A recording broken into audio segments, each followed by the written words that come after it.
मेरे प्यारे देशवासियों, नमस्कार। फिर एक बार आज मुझे मन की बात करने का अवसर मिला है। मेरे लिए मन की बात ये कर्मकांड नहीं है। मैं स्वयं भी आपसे बातचीत करने के लिए बहुत ही उत्सुक रहता हूँ और मुझे खुशी है कि हिंदुस्तान के हर कोने में मन की बातों के माध्यम से देश के सामान्य जनों से मैं जुड़ पाता हूँ। मैं आकाशवाणी का भी इसलिए भी आभारी हूँ कि उन्होंने इस मन की बात को शाम को 8 बजे प्रादेशिक भाषाओं में प्रस्तुत करने का सफल प्रयास किया है।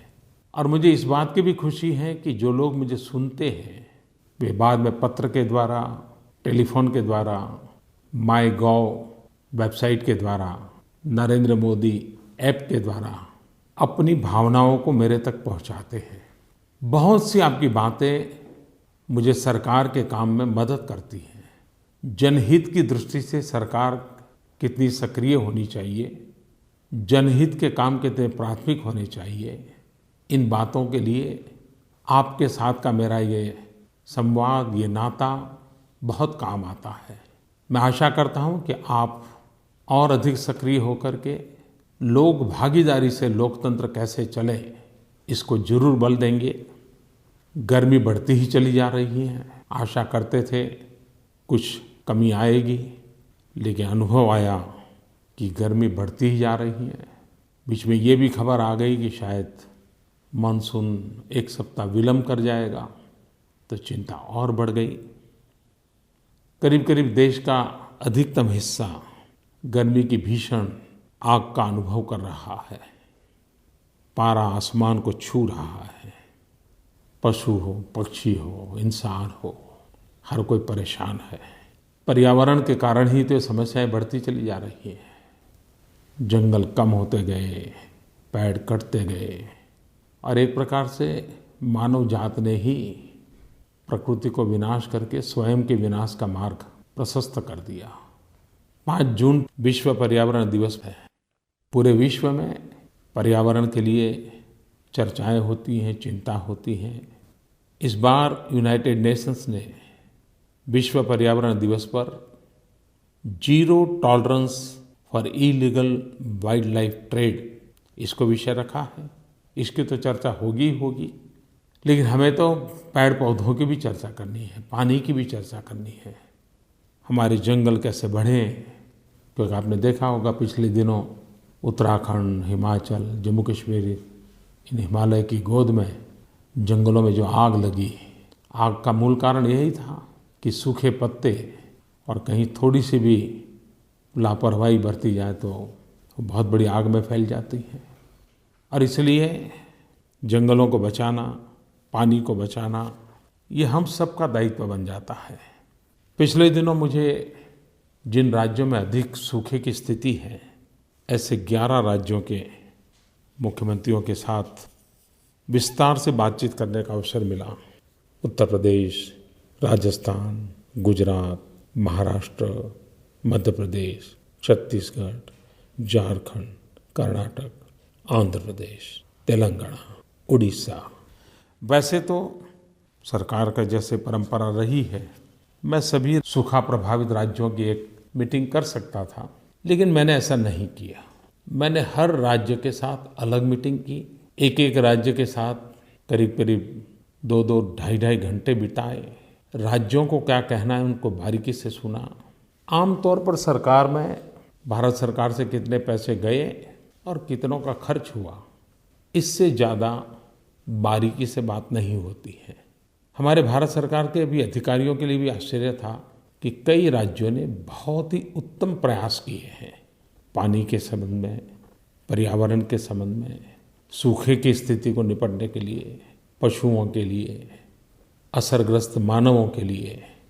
और एक प्रकार से पूरे देश के हर कोने में किसी भी दल की सरकार क्यों न हो, ये अनुभव आया कि इस समस्या की लंबी अवधि की परिस्थिति से निपटने के लिए परमानेंट सॉल्यूशंस क्या हो, कायमी उपचार क्या हो, उस पर भी ध्यान था। एक प्रकार से मेरे लिए वो लर्निंग एक्सपीरियंस भी था।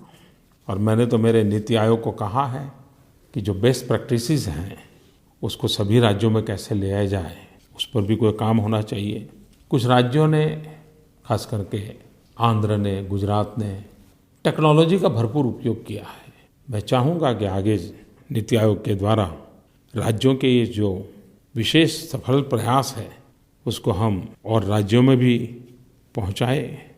ऐसी समस्याओं के समाधान में जनभागीदारी एक बहुत बड़ा सफलता का आधार होती है और उसमें अगर परफेक्ट प्लानिंग हो, उचित टेक्नोलॉजी का उपयोग हो और समय सीमा में व्यवस्थाओं को पूर्ण करने का प्रयास किया जाए, उत्तम परिणाम मिल सकते हैं, ऐसा मेरा विश्वास है। ड्राउट मैनेजमेंट को लेकर के, वाटर कंजर्वेशन को लेकर के, बूंद बूंद पानी बचाने के लिए, क्योंकि मैं हमेशा मानता हूँ पानी ये परमात्मा का प्रसाद है।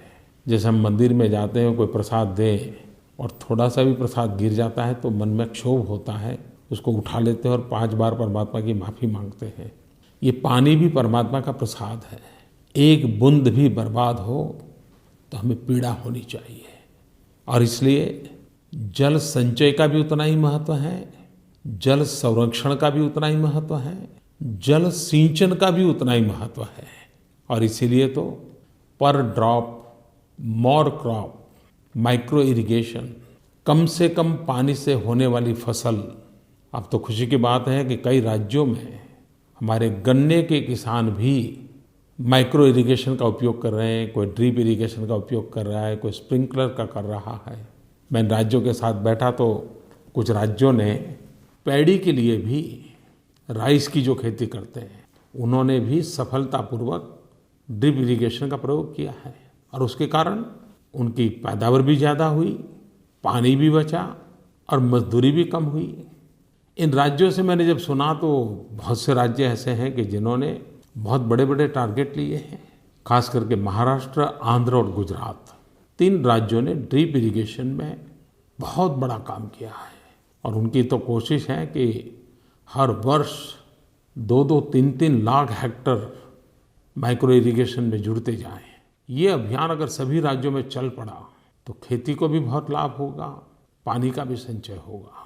हमारे तेलंगाना के भाइयों ने मिशन भागीरथी के द्वारा गोदावरी और कृष्णा नदी के पानी का बहुत ही उत्तम उपयोग करने का प्रयास किया है। आंध्र प्रदेश ने नीरू प्रगति मिशन, उसमें भी टेक्नोलॉजी का उपयोग, ग्राउंड वाटर रिचार्जिंग का प्रयास। महाराष्ट्र ने जो जन आंदोलन खड़ा किया है उसमें लोग पसीना भी बहा रहे हैं, पैसे भी दे रहे हैं। जलयुक्त शिविर अभियान, सचमुच में ये आंदोलन महाराष्ट्र को भविष्य के संकट से बचाने के लिए बहुत काम आएगा, ऐसा मैं अनुभव करता हूँ। छत्तीसगढ़ ने लोक सुराज, जल सुराज अभियान चलाया है। मध्य प्रदेश ने बलराम तालाब योजना, करीब करीब 22,000 तालाब, ये छोटे आंकड़े नहीं है, इस पर काम चल रहा है। उनका कपिल धरा कूप योजना, उत्तर प्रदेश ने मुख्यमंत्री जल बचाओ अभियान, कर्नाटक ने कल्याणी योजना के रूप में कुओं को फिर से जीवित करने की दिशा में काम आरंभ किया है। राजस्थान और गुजरात, जहां अधिक पुराने जमाने की बावरियां हैं, उसको जल मंदिर के रूप में पुनर्जीवित करने का एक बड़ा अभियान चलाया है। राजस्थान ने मुख्यमंत्री जल स्वावलंबन अभियान चलाया है। झारखंड वैसे तो जंगल इलाका है, लेकिन कुछ इलाके हैं जहां पानी की दिक्कत है। उन्होंने चक डैम का बहुत बड़ा अभियान चलाया है। उन्होंने पानी रोकने की दिशा में प्रयास चलाया है। कुछ राज्यों ने नदियों में ही छोटे छोटे बांध बना करके 10-10, 20-20 किलोमीटर पानी रोकने की दिशा में अभियान चलाया है। ये बहुत ही सुखद अनुभव है। मैं देशवासियों को भी कहता हूँ कि ये जून, जुलाई, अगस्त, सितंबर हम तय करें, पानी की एक बूंद भी बर्बाद नहीं होने देंगे। अभी से प्रबंध करें, पानी बचाने की जगह क्या हो सकती है, पानी रोकने की जगह क्या हो सकती है। ईश्वर तो हमारी ज़रूरत के हिसाब से पानी देता ही है, प्रकृति हमारी आवश्यकता की पूर्ति करती ही है। लेकिन हम अगर बहुत पानी देख करके बेपरवाह हो जाएं और जब पानी की मौसम समाप्त हो जाए तो बिना पानी परेशान रहे, ये कैसे चल सकता है। और ये कोई पानी मतलब सिर्फ किसानों का विषय नहीं है जी। ये गांव, गरीब, मजदूर, किसान, शहरी, ग्रामीण, अमीर, गरीब, हर किसी से जुड़ा हुआ विषय है। और इसलिए बारिश की मौसम आ रही है तो पानी ये हमारी प्राथमिकता रहे। और इस बार जब हम दिवाली मनाएं तो इस बात का आनंद भी लें कि हमने कितना पानी बचाया, कितना पानी रोका। आप देखिए हमारी खुशियाँ अनेक गुना बढ़ जाएगी। पानी में वो ताकत है, हम कितने ही थक कर के आए हों, मुंह पर थोड़ा सा भी पानी छिड़कते हैं तो कितने फ्रेश हो जाते हैं। हम कितने ही थक गए हो, लेकिन विशाल सरोवर देखें या सागर का पानी देखें तो कैसी विराटता का अनुभव होता है। ये कैसा अनमोल खजाना है परमात्मा ने दिया हुआ। जरा मन से उसके साथ जुड़ जाएं, उसका संरक्षण करें, पानी का संवर्धन करें, जल संचय भी करें, जल सिंचन को भी आधुनिक बनाएं। इस बात को मैं आज बड़े आग्रह से कह रहा हूँ। ये मौसम जाने नहीं देना है। आने वाले 4 महीने बूंद बूंद पानी के लिए जल बचाओ अभियान के रूप में परिवर्तित करना है। और ये सिर्फ सरकारों का नहीं, राजनेताओं का नहीं, ये जन सामान्य का काम है।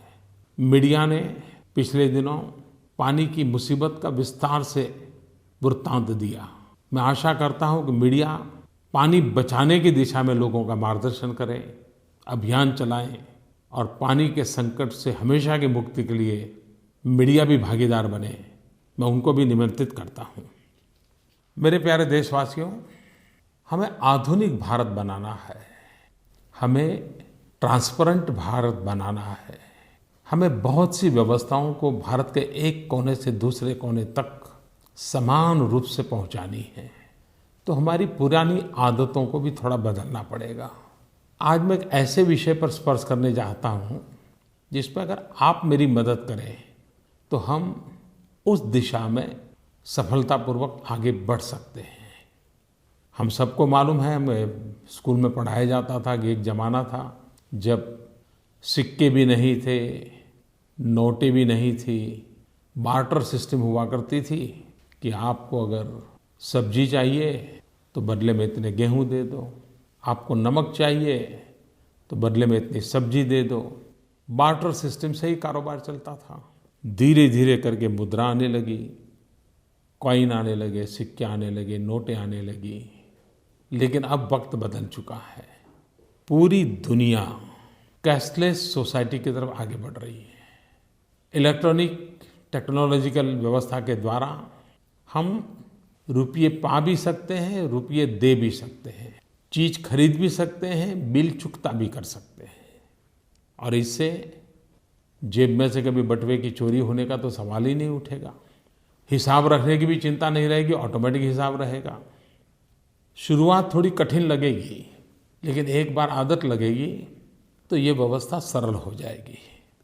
और ये संभावना इसलिए है कि हमने इन दिनों जो प्रधानमंत्री जनधन योजना का अभियान चलाया, देश के करीब करीब सभी परिवारों के बैंक खाते खुल गए।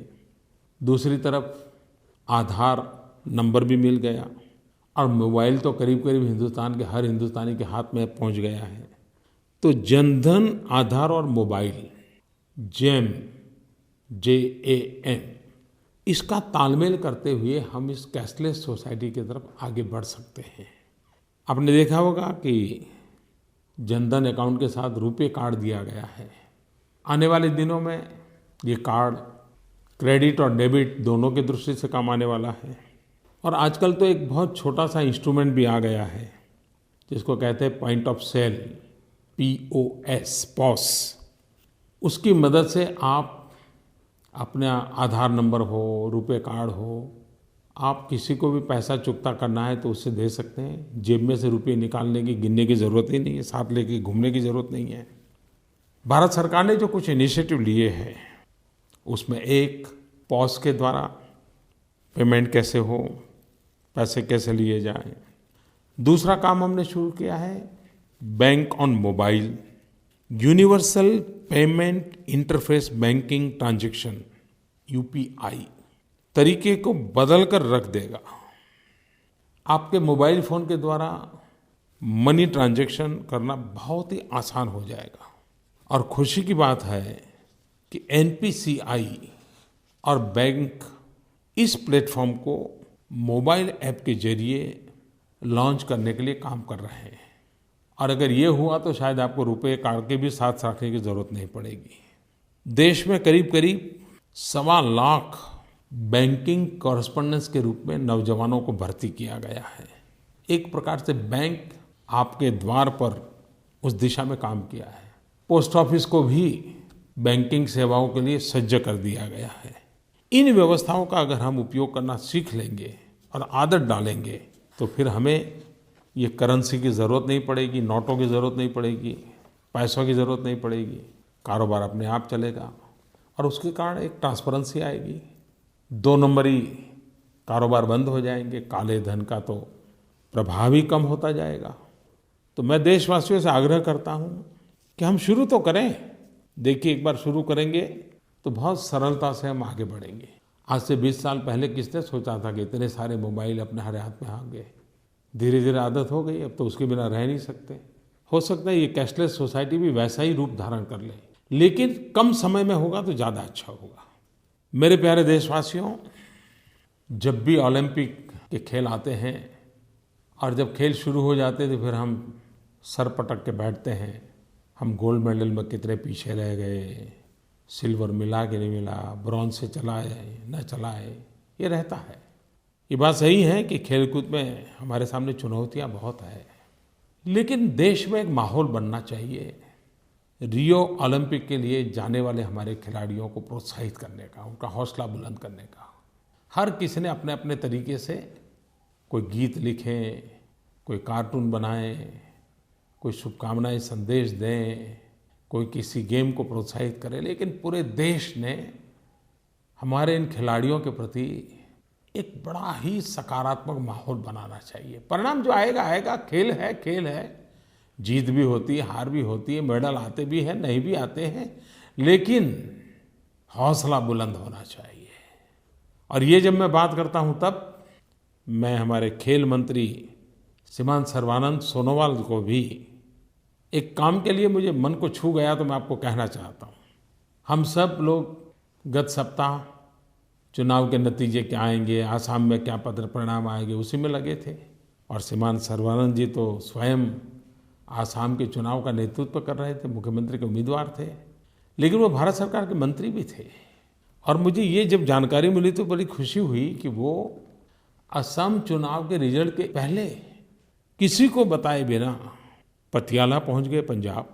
आप सबको मालूम होगा Netaji Subhash national institute of sports NIS, जहां पर ओलंपिक में जाने वाले हमारे खिलाड़ियों की ट्रेनिंग होती है, वो सब वहीं है।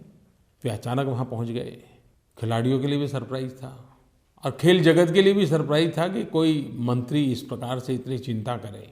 खिलाड़ियों की क्या व्यवस्था है, खाने की व्यवस्था क्या है, आवश्यकता के अनुसार न्यूट्रिशन फूड मिल रहा है कि नहीं मिल रहा है, उनकी बॉडी के लिए जो आवश्यक ट्रेनर है वो ट्रेनर है कि नहीं है, ट्रेनिंग के सारी मशीन्स ठीक चल रहे हैं कि नहीं चल रहे हैं, सारी बातें उन्होंने बारीकी से देखी। एक एक खिलाड़ी के कमरे को जाकर के देखा, खिलाड़ियों से विस्तार से बातचीत की, मैनेजमेंट से बात की, ट्रेनर से बात की, खुद ने सब खिलाड़ियों के साथ खाना भी खाया। चुनाव नतीजे आने वाले हो, मुख्यमंत्री के नाते नए दायित्व की संभावना हो, लेकिन फिर भी अगर मेरा एक साथी खेल मंत्री के रूप में इस काम की इतनी चिंता करे तो मुझे आनंद होता है। और मुझे विश्वास है कि हम सब इसी प्रकार से खेल के महत्व को समझें, खेल जगत के लोगों को प्रोत्साहित करें, हमारे खिलाड़ियों को प्रोत्साहित करें। ये अपने आप में बहुत बड़ी ताकत बन जाती है जी। जब खिलाड़ी को लगता है कि 125 करोड़ देशवासी उसके साथ खड़े हैं तो उसका हौसला बुलंद हो जाता है। पिछली बार मैंने FIFA अंडर-17 वर्ल्ड कप के लिए बातें की थी और मुझे जो सुझाव आए देश भर से, और इन्होंने मैंने देखा है कि फुटबॉल का एक माहौल पूरे देश में नज़र आने लगा है। कई लोग इनिशिएटिव लेके अपनी अपनी टीमें बना रहे हैं। नरेंद्र मोदी मोबाइल ऐप पर मुझे हज़ारों सुझाव मिले। हो सकता है बहुत लोग खेलते नहीं होंगे, लेकिन देश के हज़ारों लाखों नौजवानों की खेल में इतनी रुचि है, ये अपने आप में मेरे लिए सुखद अनुभव था। क्रिकेट और भारत का लगाव तो हम जानते हैं, लेकिन मैंने देखा फुटबॉल में भी इतना लगाव, ये अपने आप में बड़ा ही एक सुखद भविष्य का संकेत देता है। तो रियो ओलंपिक के लिए पसंदगी के पात्र हमारे सभी खिलाड़ियों के प्रति हम लोग एक उमंग और उत्साह का माहौल बनाएं। आने वाले दिनों में हर चीज़ को जीत और हार की कसौटी से न कसा जाए। स्पोर्ट्समैन स्पिरिट के साथ भारत दुनिया में अपनी पहचान बनाएं। मैं देशवासियों की अपील करता हूं कि हमारे खेल जगत से जुड़े साथियों के प्रति उत्साह और उमंग का माहौल बनाने में हम भी कुछ करें। पिछले 8-10 दिन से कहीं न कहीं से नए-नए रिजल्ट आ रहे हैं। मैं चुनाव के रिजल्ट की बात नहीं कर रहा हूँ, मैं उन विद्यार्थियों की बात कर रहा हूँ जिन्होंने साल भर कड़ी मेहनत की, एग्ज़ाम दी, 10th के, 12th के, एक के बाद एक रिजल्ट आना शुरू हुआ है। ये तो साफ हो गया है कि हमारी बेटियां पराक्रम दिखा रही हैं, खुशी की बात है। इन परिणामों में जो सफल हुए हैं उनको मेरी शुभकामनाएं हैं, बधाई है। जो सफल नहीं हो पाए उनको मैं फिर से एक बार कहना चाहूँगा कि ज़िंदगी में करने के लिए बहुत कुछ होता है। अगर हमारी इच्छा के मुताबिक परिणाम नहीं आए तो कोई ज़िंदगी अटक नहीं जाती है। विश्वास से जीना चाहिए, विश्वास से आगे बढ़ना चाहिए। लेकिन एक बड़े नए प्रकार का मेरे सामने प्रश्न आया है और मैंने वैसे इस विषय में कभी सोचा नहीं था, लेकिन मेरे माईगॉव पर एक ईमेल आया तो मेरा एक ध्यान गया। मध्य प्रदेश के कोई मिस्टर गौरव है, गौरव पटेल, उन्होंने एक बड़ी अपनी कठिनाई मेरे सामने प्रस्तुत की है। गौरव पटेल कह रहे हैं कि एमपी के बोर्ड एग्ज़ाम में मुझे 89.33% मिले हैं। तो ये पढ़ के मुझे तो लगा वहाँ क्या खुशी की बात है, लेकिन आगे वो अपने दुख की कथा कह रहे हैं। गौरव पटेल कह रहे हैं कि साहब 89.33% मार्क्स लेके जब मैं घर पहुँचा तो मैं सोच रहा था कि चारों तरफ से मुझे बधाइयाँ मिलेगी, अभिनंदन होगा। लेकिन मैं हैरान था, घर में हर किसी ने मुझे यही कहा, अरे यार 4 मार्क ज़्यादा आते तेरा 90% हो जाता। यानी मेरे परिवार और मेरे मित्र, मेरे टीचर, कोई भी मेरे 89.33% मार्क्स से प्रसन्न नहीं था। हर कोई मुझे कह रहा था यार 4 मार्क के लिए तुम्हारा 90% रह गया। अब मैं इस बात को समझ नहीं पा रहा हूँ कि ऐसी स्थिति को कैसे मैं हैंडल करूँ। क्या ज़िंदगी में यही सब कुछ है क्या? क्या मैंने जो किया वो अच्छा नहीं था क्या? क्या मैं भी कुछ कम पड़ गया क्या? पता नहीं, मेरे मन पर एक बोझ सा अनुभव होता है। गौरव, आपकी चिट्ठी को मैंने बहुत ध्यान से पढ़ा है और मुझे लगता है शायद ये वेदना आपकी नहीं, आपके जैसे लाखों करोड़ों विद्यार्थियों की होगी। क्योंकि एक ऐसा माहौल बन गया है कि जो हुआ है उसके प्रति संतोष के बजाय उसमें से असंतोष खोजना, ये नकारात्मकता का दूसरा रूप है। हर चीज में से असंतोष खोजने से समाज को संतोष की दिशा में हम कभी नहीं ले जा सकते हैं। अच्छा होता आपके परिजनों ने, आपके साथियों ने, मित्रों ने आपके 89.33% को सराहा होता तो आपको अपने आप ही ज़्यादा कुछ करने का मन कर जाता। मैं अभिभावकों से, आसपास के लोगों से ये आग्रह करता हूँ कि आपके बच्चे जो रिजल्ट ला के आए हैं उसको स्वीकार कीजिए, स्वागत कीजिए, संतोष व्यक्त कीजिए और उसको आगे बढ़ने के लिए प्रोत्साहित कीजिए। वरना हो सकता है वो दिन ये भी आएगा कि आपको 100% आने के बाद आप कहेंगे कि भाई 100 आया लेकिन फिर भी तुम कुछ ऐसा करते तो अच्छा होते। तो हर चीज़ की कुछ तो मर्यादा रहनी ही चाहिए। मुझे जोधपुर से संतोष गिरी गोस्वामी, उन्होंने भी लिखा है, करीब करीब इसी प्रकार से लिखा है। वो कहते हैं हमारे आसपास के लोग हमारे परिणाम को स्वीकार ही नहीं कर रहे। वो तो कहते कुछ और अच्छा कर लेते, कुछ और अच्छा कर लेते हैं। मुझे कविता पूरी याद नहीं है, लेकिन बहुत पहले मैंने पढ़ी थी, किसी कवि ने लिखी थी कि जिंदगी के कैनवास पर मैंने वेदना का चित्र बनाया और जब उसकी प्रदर्शनी थी, लोग आए, हर किसी ने कहा टचअप की ज़रूरत है। कोई कहता था ये नीले के बजाय पीला होता तो अच्छा होता। कोई कहता था ये रेखा यहाँ के बजाय उधर होती तो अच्छा होता। काश मेरी इस वेदना के चित्र पर किसी एकांत दर्शक ने भी तो आंसू बहाए होते। ये कविता के शब्द यही थे, ऐसा मुझे अब याद नहीं रहा, लेकिन बहुत पहले की कविता है तो। लेकिन भाव यही था कि उस चित्र में से कोई वेदना नहीं समझ पाया, हर कोई टचअप की बात कर रहा था। संतोष गिरी जी, आपकी चिंता भी वैसी है जैसी गौरव की है और आप जैसे करोड़ों विद्यार्थियों की होगी।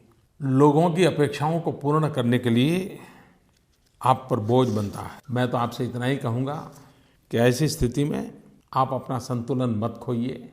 हर कोई अपेक्षाएं व्यक्त करता है, सुनते रहिए, लेकिन अपने बात पर डटे रहिए और कुछ अधिक अच्छा करने का प्रयास भी करते रहिए। लेकिन जो मिला है उस पर संतोष नहीं करोगे तो फिर नई इमारत कभी नहीं बना पाओगे।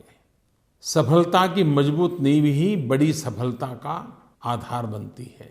सफलता में से भी पैदा हुआ असंतोष सफलता की सीढ़ी नहीं बना पाता, वो असफलता की गारंटी बन जाता है। और इसलिए मैं आपसे आग्रह करूंगा कि जितनी सफलता मिली है उस सफलता को गुनगुनाओ, उसी में से नई सफलता की संभावनाएं पैदा होगी। लेकिन ये बात मैं अड़ोस पड़ोस और माँ बाप और साथियों से ज़्यादा कहना चाहता हूँ कि आप अपने बच्चों के साथ कृपा करके आपकी अपेक्षाएं उन पर मत थोपिए। और दोस्तों, क्या कभी कभी जिंदगी में असफल हुए तो क्या वो जिंदगी ठहर जाती है क्या?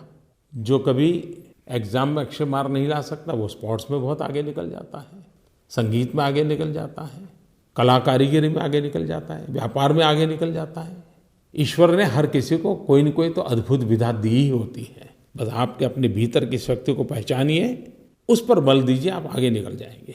और ये जीवन में हर जगह पे होता है। आपने संतूर नाम के वाद्य को सुना होगा। एक जमाना था संतूर वाद्य कश्मीर की घाटी में फोक म्यूजिक के साथ जुड़ा हुआ था। लेकिन ये पंडित शिव कुमार थे जिन्होंने उसको हाथ लगाया और आज दुनिया का एक महत्वपूर्ण वाद्य बना दिया। शहनाई, शहनाई हमारी संगीत के पूरे क्षेत्र में सीमित जगह पे था। ज्यादातर राजा महाराजाओं के जो दरबार हुआ करते थे उसके गेट पर ही उसका स्थान रहता था। लेकिन उस्ताद बिस्मिल्लाह खान ने जब शहनाई को हाथ लगाया तो आज विश्व का उत्तम सा वाद्य बन गया, उसकी एक पहचान बन गई। और इसलिए आपके पास क्या है, कैसा है कि चिंता छोड़िए, उस पर आप जुड़ जाइए, परिणाम मिलेगा ही मिलेगा। मेरे प्यारे देशवासियों, कभी कभी मैं देखता हूँ कि हमारे गरीब परिवारों को भी आरोग्य को लेकर के जो खर्च होता है वो जिंदगी की पटरी को असंतुलित कर देता है।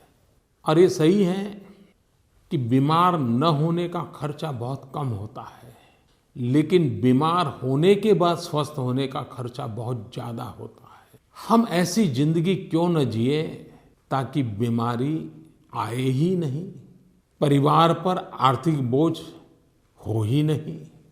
एक तो स्वच्छता बीमारी से बचाने का सबसे बड़ा आधार है। गरीब की सबसे बड़ी सेवा अगर कोई कर सकता है तो स्वच्छता कर सकती है। और दूसरा जिसके लिए मैं लगातार आग्रह करता हूँ वो है योग। कुछ लोग उसको योगा भी कहते हैं। 21 जून अंतर्राष्ट्रीय योग दिवस है। पूरे विश्व में योग के प्रति एक आकर्षण भी है, श्रद्धा भी है और विश्व ने इसको स्वीकार किया है।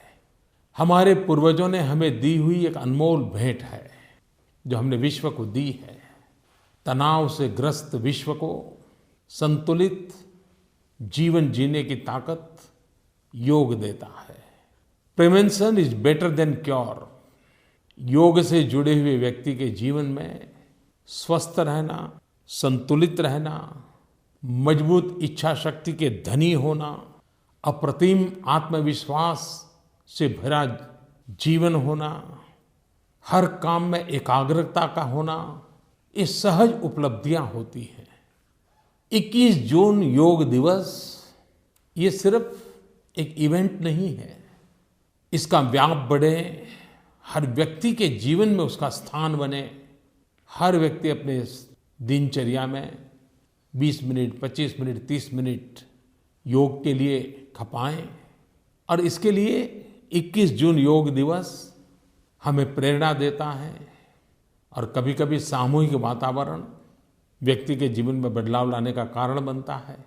मैं आशा करता हूं कि 21 जून आप जहां भी रहते हो, आप इनिशिएटिव लिए। अभी 1 महीना है, आप भारत सरकार की वेबसाइट पर जाओगे तो योग का जो इस बार का सिलेबस है, कौन कौन से आसन करने हैं, किस प्रकार से करने हैं, उसका पूरा वर्णन है उसमें।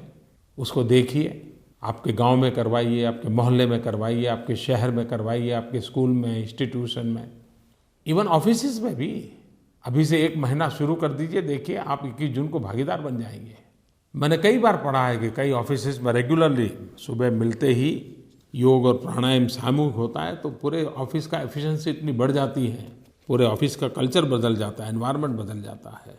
क्या 21 जून का उपयोग हम अपने जीवन में योग लाने के लिए कर सकते हैं? अपने समाज जीवन में योग लाने के लिए कर सकते हैं? अपने आसपास के परिसर में योग लाने के लिए कर सकते हैं? मैं इस बार चंडीगढ़ के कार्यक्रम में शरीक होने के लिए जाने वाला हूँ 21 जून को। चंडीगढ़ के लोगों के साथ मैं योग करने वाला हूँ। आप भी उस दिन अवश्य जुड़े। पूरा विश्व योग करने वाला है। आप कहीं पीछे न रह जाएं, ये मेरा आग्रह है। आपका स्वस्थ रहना भारत को स्वस्थ बनाने के लिए बहुत आवश्यक है। मेरे प्यारे देशवासियों, मन की बात के द्वारा आपसे मैं लगातार जुड़ता हूँ। मैंने बहुत पहले आपको एक मोबाइल नंबर दिया था, उस पर मिस कॉल करके आप मन की बात सुन सकते थे, लेकिन अब उसको बहुत आसान कर दिया है। अब मन की बात सुनने के लिए आप सिर्फ 4 ही अंक उसके द्वारा मिस कॉल करके मन की बात सुन सकते हैं। वो 4 आंकड़ों का नंबर है 1922 1922 1922।